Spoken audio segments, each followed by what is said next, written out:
Welcome to our panel discussion on the future of college classrooms for civic engagement and thinking about how our emerging groups of students that may have Intro to American Government or other types of college credit will work in the high school and college environment. I'm joined today by two panelists with experience teaching and working with dual enrolled high school students in a variety of different settings. On the panel, we have Kim Sachs, Assistant Professor of Political Science and MPA Program Director at the University of Michigan Flint, and Ryan Kostanecki, Instructor of Political Science at Macomb Community College. I'm William Obrochta, Assistant Professor of Political Science at Texas Lutheran University and the Director of Professional Development for the APSA Civic Engagement section. If you missed it, I'd encourage you to look at another panel that we hosted focused on our panelists' experiences teaching dual enrolled courses and working with civic engagement experiences. Today, we're more focused on how those lessons from their experiences tend to translate into what they think the college classroom might look like in the future as more and more students come in with high school credit or are interested in dual enrolled courses. And so I wondered if we could just start off right there by thinking about as y'all are engaged in teaching more high school students and they're coming into our college classrooms, what the future of high school students receiving college credit might be.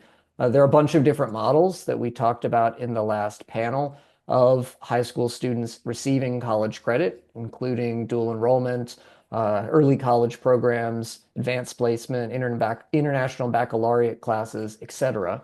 And I wondered what y'all thought might the future might be. Are we moving toward more of one of these types of programs? Is it going to be a mix of programs? What program structure tends to seem to work, and what you're kind of seeing as some of the trends in how students are enrolling. So Kim, I wondered if we could start with you, thinking about, it's a very broad question, but kind of what the future might be based on your experiences. I've noticed that there is kind of a proliferation of AP courses. If there's a subject you can conceive of, there's an AP course in it now, and a corresponding AP test. Um, I think that that exists. I will say I have noticed, I mean, a lot of schools are interested in having an associated early college or dual enrollment program with some kind of upper, whether it's a community college or a university, some kind of collegiate institution. And I do think that is a preferred way of doing this, because I don't think the AP credit truly is an equivalent of a course room class.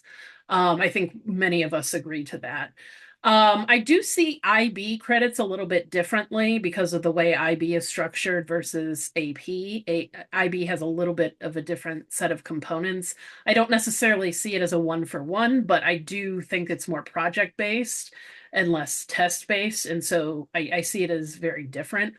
But if we're not many places have IB, but if we're comparing AP to dual enrollment, I think dual enrollment or early college has the advantage for students in terms of kind of concept mastery, and also understanding how these things work in connection with one another, making connections across subjects, or within subjects. And I think a lot of schools are starting to get to that point as well. There's also a move kind of, to get students college credit in a way that is evenly transferable. And the best way to do that is actual college credit rather than AP credit. And so a lot of districts are trying to get some sort of dual enrollment or early college program on the books for their students to be able to do that. So I think that's what we're trending towards. But I don't think AP is going away. I think it's going to be a both and situation most of the time. Ryan, what about what you're seeing at your institution?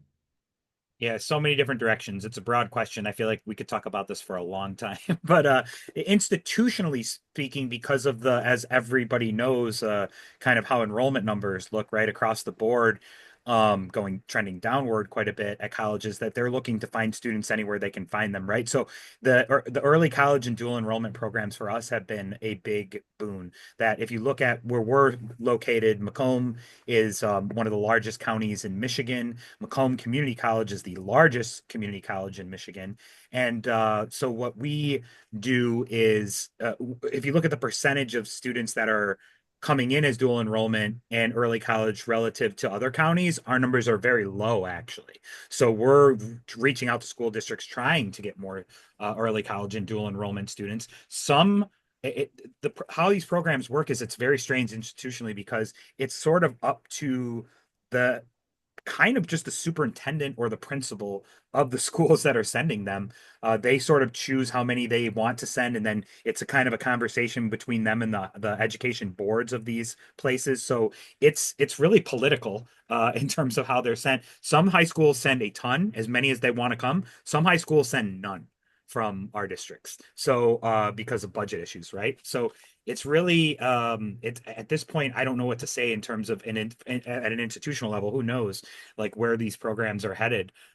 Maybe if there's like a big budget issue, are they going to like say, oh no, we want to keep all the high school students for ourselves because we need them for budget reasons, or or they're going to say, hey, it's a good opportunity for students to go there. So yeah, institutionally speaking, again, I'm not sure where we're headed with that, but I know that colleges want, right, as many students as they can find. As far as like the advantages for students, and where it goes for the future of students, I think it's just such a great opportunity, kind of to what Kim was saying.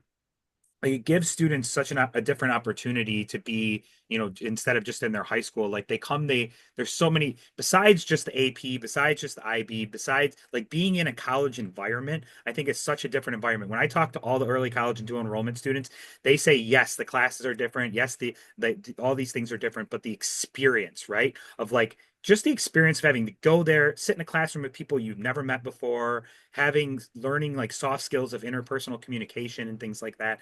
That's such a different, that's an experience that's why most people I feel like go to college, and that's such an important thing that you get from a college experience. You're not going to get from high school. You're not going to get from an IB program. You're not going to get from taking an AP exam, right? So like those type of things I think are really important. And I hope, I don't say I know, but I hope that more institutions recognize that, particularly like high school institutions, and want to, send more of their students to that type of environment for the students that are ready for that type of challenge, because it really, I think, is the students that are ready for it do well with it, and it increases all the things that we look at, all the metrics we have. Just the last thing I'll say is, I think that with the early college students, 95% graduation rate in the program, right? So when we talk about retention, enrollment, all these things that we're worried about at an institutional level, like these are such a prime like group of students that we want at our colleges, right? So yeah, Ryan, I think you did a good job encapsulating a number of the pros to why institutions decide to make choices to increase the presence of high school students on campus, whether those are financial decisions or whether they're decisions that are based on trying to help introduce the student to an institution that they might then get a degree from, and assist with retention, assist with recruitment, assist with relationships just with the high school in general, right? Even if you're a student that is not in that program, there's maybe more of an access or relationship to recruit traditional students to the program, et cetera. There are a couple of concerns that I know frequently come up with introducing high school students into the college environment, and I want to kind of talk about a couple of them. And one is the presence of parents and high school counselors in the equation in a way that is just different than how that might work for a non-high school student. So, Kim, I wondered if you could start off just describing how you've seen engagement with parents or high school counselors kind of work, and if that's a concern, as some people have thought about, or if it really ends up not being a big deal at all. So I will say that our institution has done a really good job of basically saying to parents of dual enrolled students, early college students, et cetera, that when they are in our classes, they are considered college students and we are not allowed to talk to the parents. And so that's, I have had very minimal issues with that. I once, many years ago, had an issue of a student coming to one of the self-contained dual enrollment classes that was on site, not on campus. And at that point, I had to tell her that. And her son was there at the time, and he was able to waive the privilege. And at the time, it was very minimal what I could tell her anyhow. But I have never had many issues at all with that. I think most parents understand.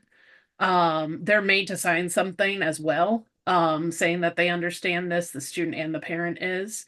So we tend not to get those issues. As far as the high school counselors, there is a counselor that we have for the dual enrolled students that is directly assigned to dual enrolled students at our end. And the high school counselors know to go to that person, not to us directly.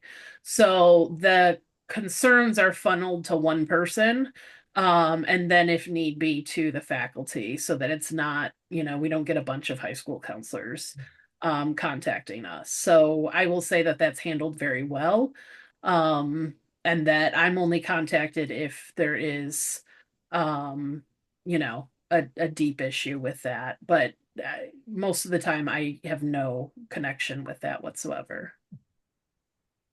Ryan, is it similar for you?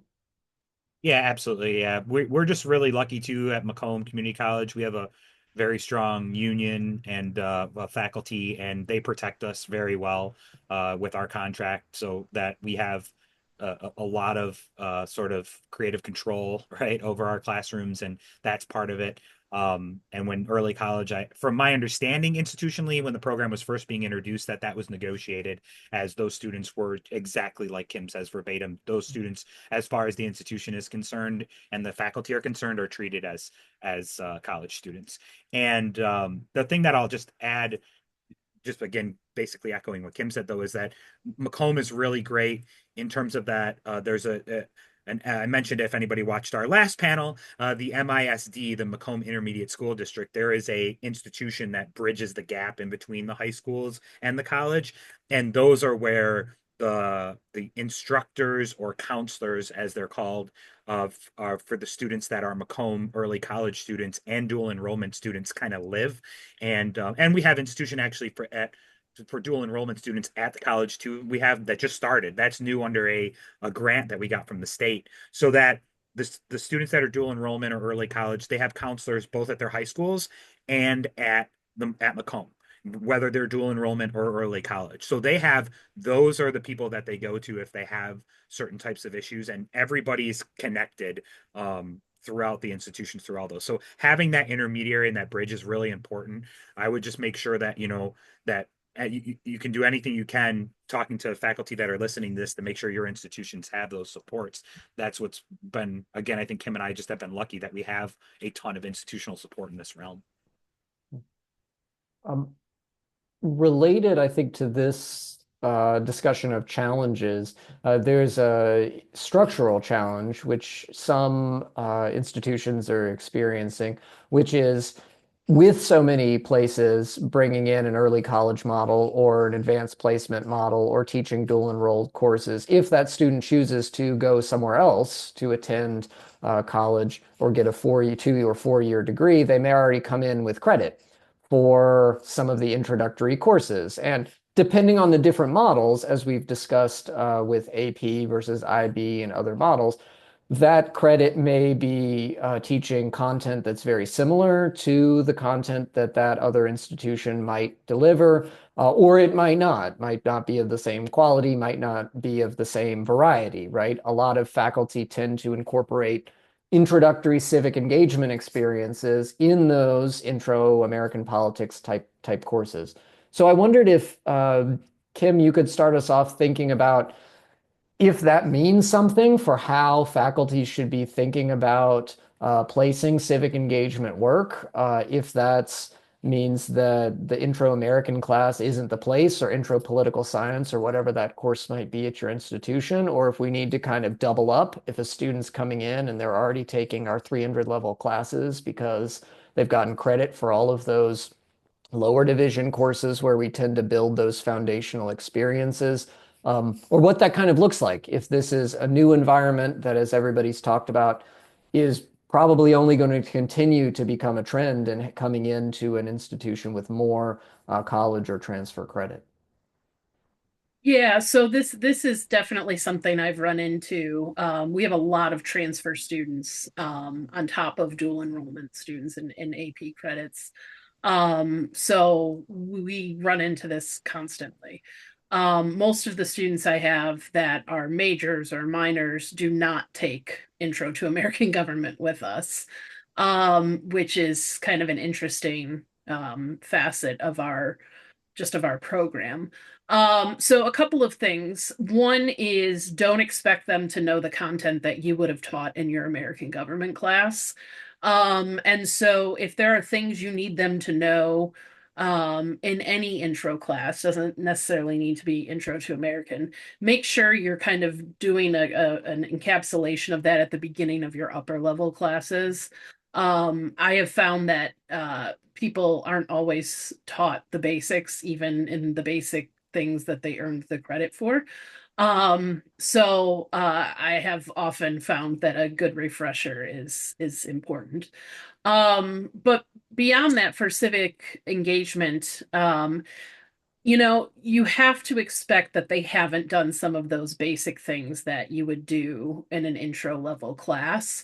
And so if you're coming in expecting them, at a 200 or 300 level class to be able to do like exponentially higher stuff, I think you need to, again, think about how they're coming in and scaffold that up so that they're building up to those larger experiences. Maybe, checking in on smaller steps of a bigger experience, or actually providing that experience for them inside the classroom, or a structured experience in some way, because not everybody is going to have the same skills, and that's in addition to maybe not even having the same ability to access things like transportation and all of those things, but just the skills to be able to do whatever that thing is, you don't know that they have them. So scaffolding those things up, creating a sense of community around them as well. So it's not like they're doing them just for credit, but they're doing it to belong to something. Because that's another thing that happens when you come in and you haven't done the intro level course and you're kind of diving in. You feel like you've missed something, and in a way you kind of have. So making sure that they feel part of a community is also part of it. This is something that I'm constantly thinking about, where the students are coming from. Next semester, I'll be teaching my civil liberties and the Constitution class again, and I have to think, okay, where are the students? I have to look at the course list and think, okay, how many of these students do I know? Where are they starting from? How rudimentary do I have to get at the beginning, so that I can get to where I want to go?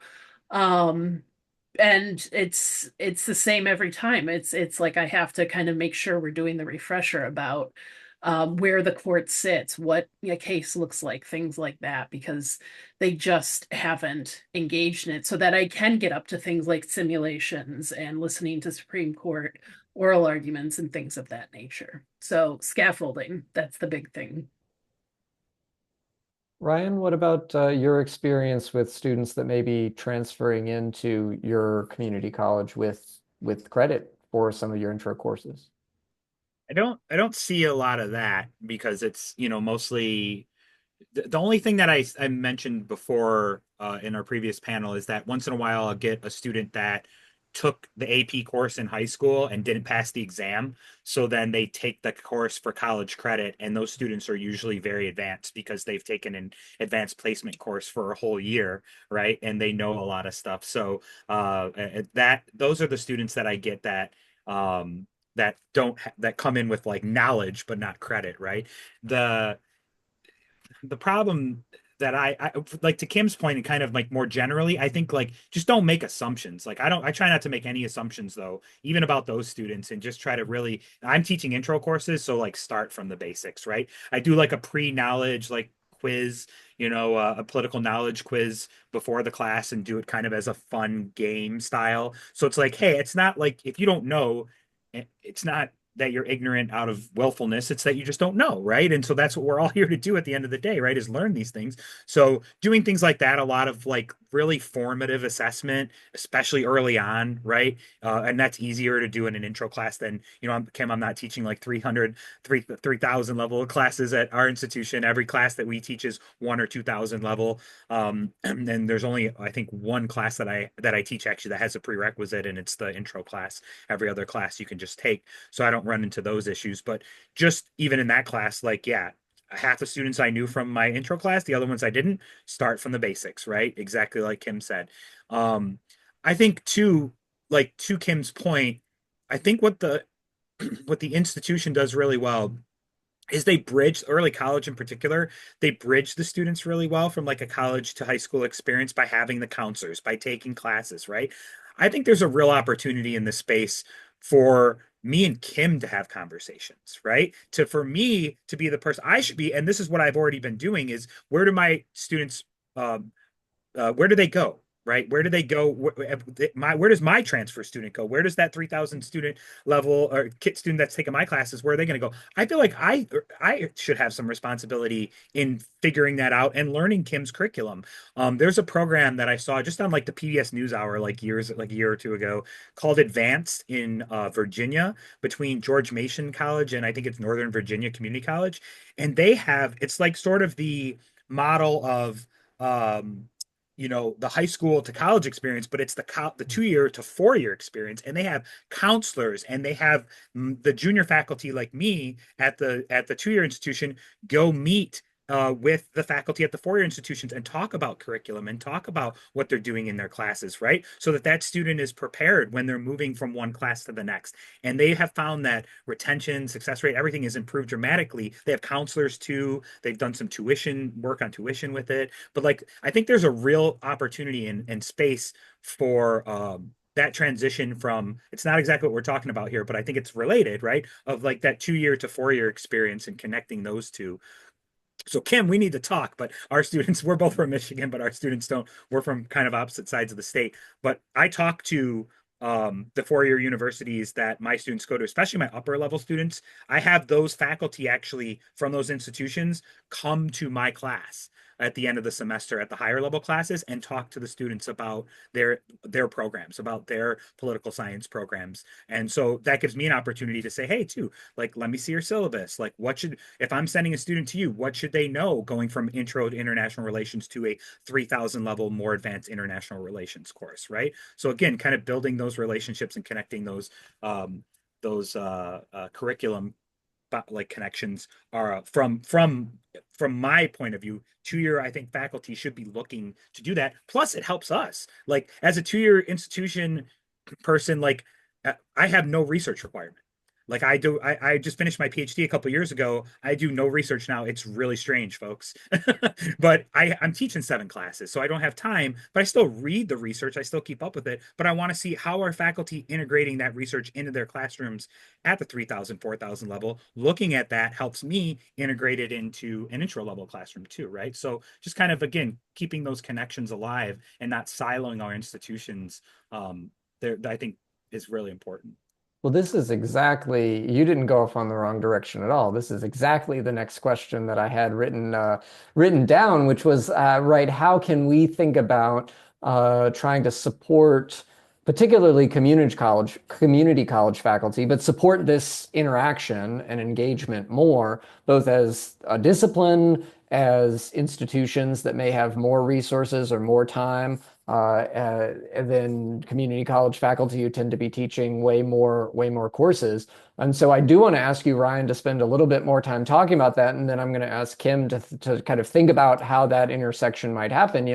If you're interested in doing community engaged work, you talked about some just faculty reaching out to you at the saying, hey, we have a bunch of people that are coming from Macomb Community College, let's chat. Do you have other ideas about how that intersection can be more productive, Ryan?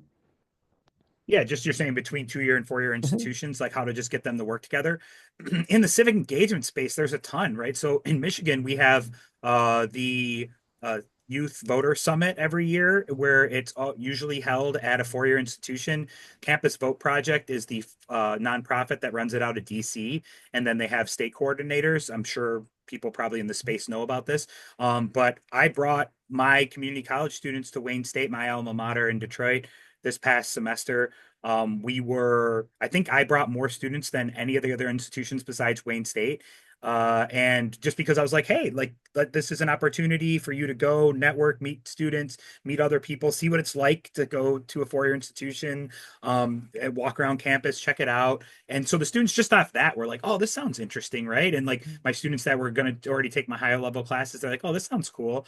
And just a little plug for the institution, even though I can't take credit because it was a little bit before my time, but the Macomb won some awards for highest youth voter turnout and registration increases year over year from 2020 to 2022 to 2020. Yeah, 2020 to 2022, and things like that. So showing the students, hey, like this engagement makes a difference. Like it, Michigan had the highest youth voter turnout in the country in 2022, right? So like this work actually does make a difference on the ground too, and in the real life. Like look at the initiatives, right, Kim, that have been passed in Michigan in the last 4 years, grassroots efforts of younger people getting involved and really changing policy in a big way in our state. So showing them the kind of the work that we're doing is not just in the classroom, it's not just conceptual, like there's some real changes that can happen. And then going to those events too, like seeing the people that go to Lansing, our capital, um they're all in their like mid 30s. Like the people that are running our state legislature are 30 and 40-year-old people, right? So they're young people, so they can see young people too and be like, hey, like this is something I'm interested in and I could do, right? So all these type of things, I think, connecting these institutions. It again, all this happens because all this work is being done, a lot of it at the 4-year institutions. But me, like starting this work too, over the last few years, we want to bring that stuff to our institution as well. But again, just having those relationships, having those connections, whenever there's an event happening at a 4-year institution, see if I can bring my students to it, and vice versa. If we have an event at Macomb, seeing if I can bring students or people from the 4-year institution to our institution, right? So there's these couple of our other neighboring university, Oakland University, they have a civic engagement forum that they have, and I've attended it, brought students to it. So just looking for events that you can attend and bring students to, and vice versa. So keeping those relationships alive again at the end of the day. Kim, your thoughts about interactions with community colleges, other institutions, trying to build connections? I think they're, kind of going off of what Ryan said about the Youth Voter Summit, these intermediary institutions are really important. So there's also the Michigan Political Science Association, where we've both brought students to that. And getting students who want to be highly engaged, and also having events at different campuses and kind of mixing students in is very important as well. But it part of it is we need to do better about having space to have these discussions. It's really hard in the thick of it in the middle of semesters to actually have those discussions. And then everybody gets done with, winter semester or spring and is like, okay, I'm done. I'm spent. I can't have this discussion again. So we really need to, have time to have a conversation about what the kind of connections need to look like to have more cohesive civic engagement opportunities that cross those kind of institutional borders outside of these intermediary institutions. I think, though, that when you can find those opportunities, and when you can make those connections, you should. But I think there needs to be more intentionality to it. I think that's a great answer and a great way to wrap up this panel in thinking about when we talk about civic engagement, we're not actually talking about engagement on a specific institution. We're talking about engagement in the civic world. And so if we think about civic engagement narrowly and say, well, the presence of dual enrolled or high school students or transfer students or whatever is hurting our ability to be civically engaged on campus, we're missing the broader component of how to integrate. Well, our civic engagement might be lower, but we can work with this other institution nearby. Maybe it's a community college. Maybe it's just another institution that happens to be a couple miles away or in our area that we can collaborate with and think about civic engagement more holistically, as opposed to saying, well, kind of the bean counting model. Oh, well, I have now fewer students to do this with, or I have these students that don't have those skills because they went somewhere else to do something. And as Kim said, then it's all about, well, what are the institutional incentives or structures that can be in place to do that so that a bunch of junior faculty aren't the ones making up those structures themselves because we think it's beneficial in that way.